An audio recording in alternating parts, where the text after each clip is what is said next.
नमस्कार दोस्तों, आज की कहानी ससुराल और मायके का दर्द। आशा है आप सबको पसंद आएगी। ससुराल में वह पहली सुबह मुझे आज भी याद है। इस बात को आज 3 साल बीत गए थे।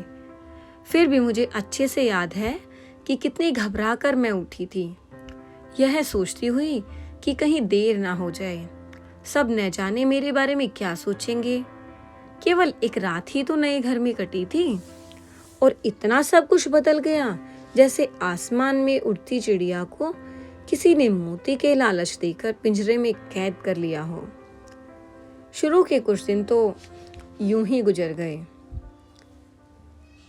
एक दिन हम बाहर घूमने गए।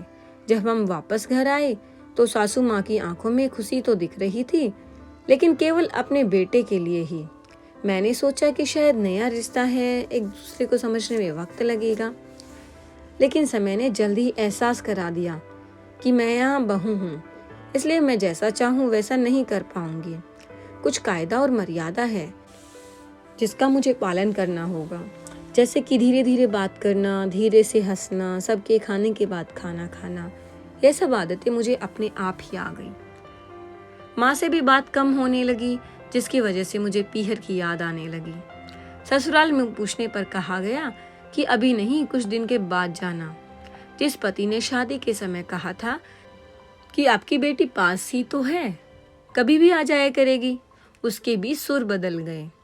अब धीरे धीरे यह समझ में आ गया था कि शादी कोई बच्चों का खेल नहीं। इसमें केवल घर नहीं बदलता, पूरी जिंदगी बदल जाती है। अब मैं कभी भी उठकर अपने पीहर नहीं जा सकती। यहाँ तक कि पीहर वालों को भी मुझसे मिलने के लिए पूछ कर आना पड़ता था। पीहर में जोर जोर का हंसना, कभी भी कहीं भी चले जाना, रसोई में से कुछ भी उठाकर खा लेना, सब अपनी मर्जी का करना, यह सब यादें बनकर रह गई। अब मुझे समझ में आने लगा था कि क्यों विदाई के वक्त सभी लोग मुझे गले लगाकर रो रहे थे। असल में मुझसे दूर होने का एहसास उन्हें हो रहा था, लेकिन एक और बात थी जो उन्हें अंदर ही अंदर परेशान कर रही थी कि अब जिस सच्चाई से मुझे इतने दिन दूर रखा गया, वह सच्चाई मेरे सामने आने वाली थी। पापा का यह झूठ कि मैं उनकी बेटी नहीं बेटा हूँ, अब और दिन नहीं छुप पाएगा, जो कि उनकी सबसे बड़ी चिंता थी कि अब उनका बेटा, जिसको कभी भी बेटी होने का एहसास नहीं कराया गया था, जीवन के इतने बड़े सच से सामना करने जा रही थी। वही माँ को भी चिंता सता रही थी कि उनकी बेटी अभी तक कोई एक काम भी नहीं किया करती थी, अब पूरे परिवार की जिम्मेदारी कैसे उठाएगी। सभी लोग मेरे इस विदाई और पराई होने का दर्द जान रहे थे, सिवाय मेरे, इसलिए वह सभी लोग रो रहे थे। आज मुझे समझ आ गया था कि उनका रोना गलत नहीं था। यह हमारे समाज का नियम ही है कि एक बार बेटी डोली में विदा हो जाए तो वह उस घर के लिए केवल मेहमान ही बनकर रह जाती है।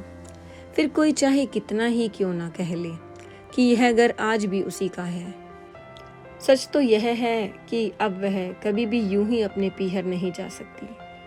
चाहे कितनी भी समस्या और परेशानी क्यों ना आ जाए, मुझे ही हल करना है, हंसते हुए या गम छुपाते हुए। धन्यवाद दोस्तों। अगर आपको हमारी कहानी पसंद आई हो तो हमारी वीडियो को लाइक कीजिए और हमारे चैनल को सब्सक्राइब कीजिए।